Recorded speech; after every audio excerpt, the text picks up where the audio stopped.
17 anyos na lalaki sa Kalasyaw, Pangasinan, 10 araw nang nawawala. Sundan sa report. Labis ang pag-aalala ng pamilya de Vera sa Barangay San Miguel, Kalasyaw, Pangasinan. 10 araw na kasing nawawala ang kanilang kaanak na si John Lloyd de Vera, 17 taong gulang. Kwento ng tiyahin ni John Lloyd na si Aling Jocelyn, pasado alas 11 gabi ng November 23, nagpaalam lamang daw ang binata na pupunta sa pinakamalapit na convenience store. Subalit matapos ang ilang oras, hindi na nakauwi si John Lloyd. Lumalabas naman po siya pero bumabalik din siya kaagad. Kaya lang nagtataka kami yung gabi na yon, bakit hindi po siya bumalik? Kasi naabangan ko siya lagi pag dumadaan siya eh.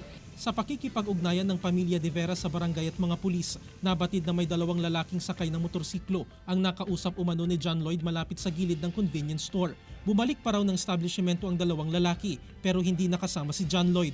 Gusto ko lang may balik nila yung anak ko. Nung gusto ko parang away na po, ibalik na po yung anak ko. Hindi ko alam po anong wala naman siyang hindi ko sa akin. Kasi pag umaalis to po nagpapaalam sa akin. Huling nakita si John Lloyd suot ang isang itim na t-shirt, jersey shorts at nakatsinelas. Patuloy ang investigasyon ng pulisya sa pagkawala ni John Lloyd. Iniimbestigahan at tinutukoy ng PNP ang ilan sa mga kaibigan ni John Lloyd na sinasabing nasangkot kamakailan sa isang carnapping ng motorsiklo sa bayan. Isa ito yung pinagtutuunan namin ng pansin ngayon.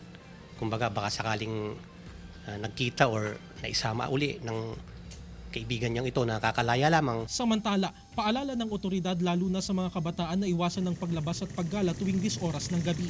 Kasama si Jing Dakanay, Jarek Pasilyao, 1 North Central, Luzon.